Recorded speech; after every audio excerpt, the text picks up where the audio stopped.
This case takes place in the UK in the year 2023. It was supposed to be an ordinary day in the bustling heart of Croyden. Teenagers were laughing and chatting as they made their way through the busy streets, unaware of the chilling horror lurking close by. Within moments, their carefree morning would be shattered, replaced by screams, chaos, and bloodshed. Elianne Andam was born on the 28th of June 2008. Her father authored Christian teaching guides and her mother worked at the NHS. Both of her parents were very active in their church in Croyden. This provided Elianne with a devout and supported upbringing, and she was described as the light of her parents' lives. Elianne was energetic from a young age, always singing and dancing with carefree joy. Family and friends remember her as kind-hearted, generous, bright, and deeply loved. By the time that Elianne was 15, she had grown into a loyal, confident, and well-rounded girl. She was preparing to study law for her A-levels, and one day wanted to become a human rights lawyer. She had a bright future mapped out, and nothing was going to stop her. But nobody could have foreseen the evil heading her way. Elianne's best friend, whose name shall remain anonymous, had started dating a guy from Croyden College. He was a little bit older than she was, and his name is Hassan. The two seemed to have enjoyed a summer of romance, but the relationship was short-lived and was described as tumultuous. Hassan abruptly ended things by sending a text message bluntly, telling his girlfriend, "Your energy is dead. I'm not for a relationship. All the best." From then on, Hassan grew increasingly hostile when she simply asked for her belongings back. In one exchange, he mocked her desire to retrieve a cherished teddy bear that she had left at his house. Hassan said that he would never bring the teddy bear to her and that she was wasting his time over a dumb little teddy. But Elianne's friend had no way of knowing the type of person she was dealing with. She was dealing with someone incredibly dangerous. No one at the time knew the extent of Hassan's sinister mind. Well, apart from one other person, Hassan's friend. Around this period, Hassan had sent several chilling messages to a close friend. He said, "Whenever you see me, it's never really me. It's a persona I put on. The real me is evil, dark, and miserable." Hassan went on to brag, "I can break people physically and mentally." And unfortunately for Elianne, these were not idle words. He was telling the truth. On Wednesday, the 27th of September 2023, Elianne and her best friend started the day like any other school day. Only this time, one of Elianne's best friends had organized to meet Hassan before school to exchange their belongings. Finally, he had agreed to give the girl her stuff back. Elianne and a third girl went with their friend in solidarity and support. The exchange was supposed to be simple, her teddy bear for his tracksuit and other clothing. But this is not how it played out. At first, the meeting was somewhat amicable. Hassan and Elianne's friend met in a car park. Elianne's friend stayed true to her word and packed Hassan's clothing neatly into a bag before handing it over. Hassan arrived with one of his friends and greeted the girls with a smile that barely masked his true intentions. It didn't take long for the truth to surface. Hassan had shown up empty-handed. There was no teddy bear as he had promised. There was nothing given in return. Instead, something was concealed beneath his hoodie, something that he had no intention of sharing, yet. Hassan brushed off the girls' complaints like they were nothing and walked away with his bag of clothing. He was proud of himself for outsmarting the three girls. Elianne had always been one to stand up for what she believed to be right, and she always stood by her friends. Her dream of becoming a human rights lawyer was not just talk. She truly did care about people. And so she was not about to sit back and let this boy take advantage of her best friend without a fight. The time was around 8:30 in the morning. Without hesitation, Elianne began recording a Snapchat story explaining what had happened as she moved quickly behind Hassan. Moments later, Elianne closed the gap and, without Hassan noticing, she snatched the bag from his hand. At first, there was some laughter. It felt like a game, a small victory for the girls. But the mood soon shifted. Hassan turned and saw what she had done, and his face twisted with rage. Without warning, Hassan charged towards her. He was embarrassed and humiliated, something that every narcissist despises. But worst of all for him, he had been made a fool by a girl, and he didn't want to let her get away with it. The two were captured on CCTV sprinting down a road. Elianne was gripping the bag tightly to her chest, and Hassan was clutching a 12-inch kitchen knife, the item he had hidden up his hoodie all along. Hassan managed to catch up to her, but instead of simply stopping her and taking back his belongings, he did the unthinkable. He pulled out his knife and plunged the blade deep into Elianne's neck. The knife tore a 12-centimeter gash through her flesh, severing the carotid artery in a single brutal strike. Elianne fell to the ground, turning towards Hassan with a face twisted in shock and agony. It's at this moment that she began to beg for her life, but her cries fell on deaf ears. Hassan drove the blade into her again and again and again. It's believed that he stabbed her over 10 times, and did so with savage force. Bystanders who witnessed the horrific attack screamed for him to stop, but Hassan only looked up, his face blank, before fleeing on foot, still wielding the large knife.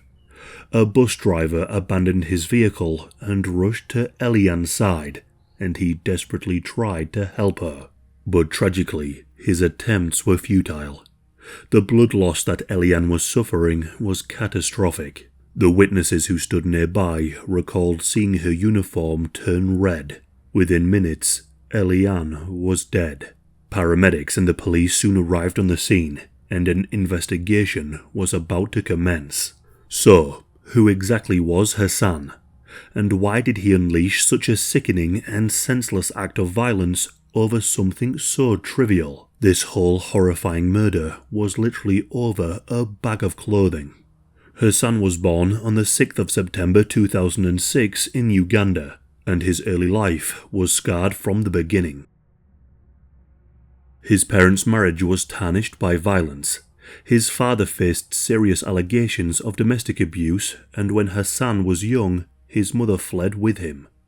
At the age of just 3, Hassan and his mother resettled in London. They lived in Croyden, South London, where Hassan was raised in a cramped single-parent household alongside his 3 sisters. Hassan's early years were cold and chaotic, with little structure and even less affection. According to him, he grew up angry. His vile rage showed up in sharp bursts of violence, lashing out at his mother, sisters, and fellow pupils. Teachers quickly recognized the damage hidden beneath. They referred him to child mental health services, but little changed. By 2018, Hassan's violence had spiraled beyond what his struggling mother could handle. He was 11 when she decided the answer was not therapy, but instead exile. She sent him back to a boarding school back in Uganda, thinking discipline would tame him. Instead, this seemed to break him further. At the boarding school, Hassan endured brutal physical attacks. He was beaten with metal poles by those who were meant to protect him, and it's reported that on one occasion he fell down a staircase as he scrambled to escape a further beating. By April of 2018, Hassan was back in Britain, and according to those who knew him, he was a shell of his former self, traumatized and broken. Once back in the UK, he was thrown into secondary school halfway through the year, and it was here where the cracks split wide open. In one terrifying incident, Hassan pulled out a knife during class, and he threatened that he would use it. This act horrified teachers and students. The police were called, and Hassan was cautioned, but nothing changed. Over the months and years that followed, Hassan's violence grew more unpredictable. Minor provocations would send him into explosive rages. He threatened classmates with scissors. He put 2 girls in headlocks on separate occasions and caused them serious harm. He was feared by those around him, yet he was dismissed as someone else's problem. By early of 2019, social workers had no choice but to intervene. Hassan was found abandoned at home. His mother was exhausted and broken herself.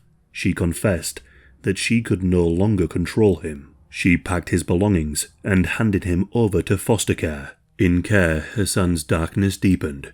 He struggled to bond with his foster families, and his moods were unpredictable.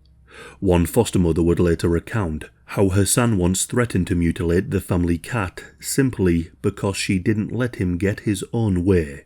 In March of 2019, during a school trip, Hassan pulled out a knife on a boy who he believed had mocked him. This incident saw him expelled from mainstream education, and he was placed into a pupil referral unit. There, the violence continued. He slapped teachers, spat at staff, and punched numerous students. Every warning light flashed, but no one stopped it. Hassan was later diagnosed with autism spectrum disorder, ADHD, and conduct disorder, a cocktail of conditions that did not excuse his worsening behavior. By late 2020, he was moved to a special needs school, but again, the rage remained. In May of 2021, a care plan was drawn up to allow him to once again live with his mother. But the pattern of violence continued, and within a year, the police were called back to his home. Hassan had barricaded himself inside his room, smearing washing up liquid across the walls in a violent and strange fit of fury. By then, Hassan was a young man with a long history of violence, untreated trauma, and a hair-triggered temper. The signs were clear. Hassan was soon to snap and could very likely take someone's life, but nobody properly intervened. Before too long, he enrolled in a sports science course at Croyden College. On the surface, it appeared like he was building a new life for himself, but nothing had truly changed. His behavior remained unchecked, his mental health needs went largely unmet, and the violence inside him simmered, which ultimately exploded on the 27th of September 2023. After stabbing Elianne in the neck, the paramedics arrived within minutes, but as I said earlier, the damage had already been done. The police were informed of the attack, with the perpetrator fleeing on foot, brandishing a blade. Hassan had managed to flee from the scene. He ended up in a random street, and there, without any thought or hesitation, he tossed the blooded 12-inch kitchen knife into the front garden of a random house. A casual attempt to discard a weapon that had ended a life. From this point onwards, he continued like nothing had happened. He boarded the 1:30 bus and later changed to the 64 route, following the same route he had taken countless times before. But his luck was not on his side. The police were following his every move. As he stepped off the bus, he was spotted by a local police officer who had already been alerted. Body-worn video captured the moment that he was finally arrested. Hassan was sweating and cornered. He panicked and gave a fake name. He denied any involvement in the brutal attack he had committed less than an hour earlier. During the arrest, several other officers arrived at the scene. During this time, the arresting officer was told that Elianne had died, and that now Hassan was being arrested for murder.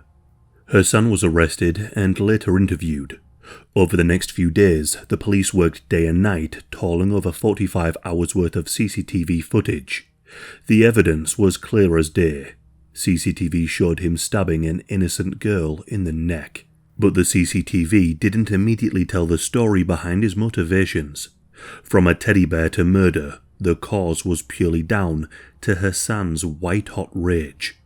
Even after the murder, while on remand, Hassan's violent side continued to show. Another inmate accused him of killing girls, so Hassan shouted back, "I'll do it again.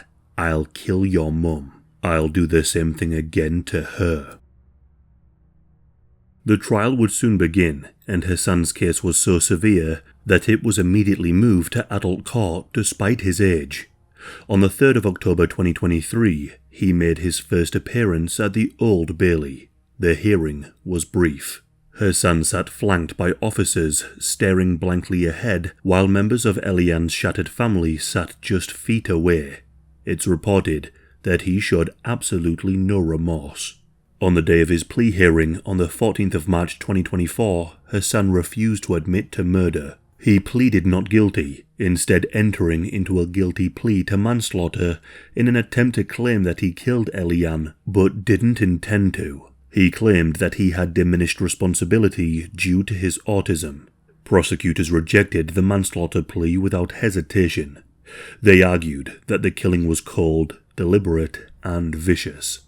They insisted it was murder, and that they would prove it before a jury. Hassan was remanded in custody throughout the pre-trial process. No bail was offered, no bail was even considered. He would have to await justice from behind bars. The trial officially began at the Old Bailey in late 2024. Prosecutors laid out a chilling case. They showed how Hassan had brought a 12-inch kitchen knife from home after a row over a teddy bear, then used it in a brutal, frenzied attack on Elianne. The CCTV footage showed Hassan chasing and stabbing Elianne in broad daylight. Witnesses, including his ex-girlfriend, testified that Hassan had turned violent after Elianne grabbed his bag as a joke. She recalled how Hassan arrived wearing black gloves and a mask, and that she found the clothing to be suspicious and somewhat out of character for him. Just like the CCTV, she then described seeing him draw the knife, lunge at Elianne, and stab her repeatedly as she lay helpless on the pavement. The prosecution argued that this was clearly deliberate. Hassan's attempt to flee, discard the weapon, and lie to the police showed clear consciousness of guilt. For the defense, a psychiatric expert testified that Hassan's autism made him prone to emotional outbursts and reduced his ability to react rationally in a high-conflict situation. The defense's argument was that Hassan's mental condition substantially impaired his judgment that day. Crucially, Hassan did not take to the witness stand in his own defense. He declined to give evidence, meaning the jury never heard directly from him. Instead, the defense relied entirely on expert testimony and their argument that Hassan was a neurodivergent teenager who had been overwhelmed and simply snapped. Thankfully, the prosecution dismantled that claim under cross-examination. They pointed out that Hassan had the presence of mind to arm himself in advance, and to run, and to attempt to conceal the weapon after the stabbing. These actions showed clear control rather than a mindless meltdown. After both sides presented their cases, the jury was tasked with deciding whether Hassan had committed murder or a lesser offence of manslaughter. The jury began deliberating on the 14th of January 2025, and they continued into the next day. On the 16th of January, the jury returned its verdict. Hassan was found guilty of murder. At 18 years old, Hassan faced a mandatory life sentence. Reporting restrictions were then lifted, allowing the media to name him publicly as Elianne's killer. Elianne's family wept at the verdict, but they said they were thankful that justice had been served. On the 13th of March 2025, Hassan returned to the Old Bailey to hear his fate. Elianne's family was present, and they gave powerful victim impact statements. They described the devastating loss of a bright, thoughtful, kind girl who had dreamed of becoming a lawyer to help other people. Hassan just sat, hanging his head. He did not make any personal statements of apology, and he showed no genuine remorse. Ultimately, Hassan was sentenced to a minimum term of 23 years before he can be considered for parole. This means that Hassan will spend decades behind bars and will not be eligible for release until at least 2046, and release will only happen if the parole board decides that he no longer poses any danger. Elianne's death sparked wider conversations across Croyden and London. Elianne's name has become a symbol of both devastating loss and enduring strength. Her death stands as a brutal reminder of how fragile life is and how quickly it can be taken away.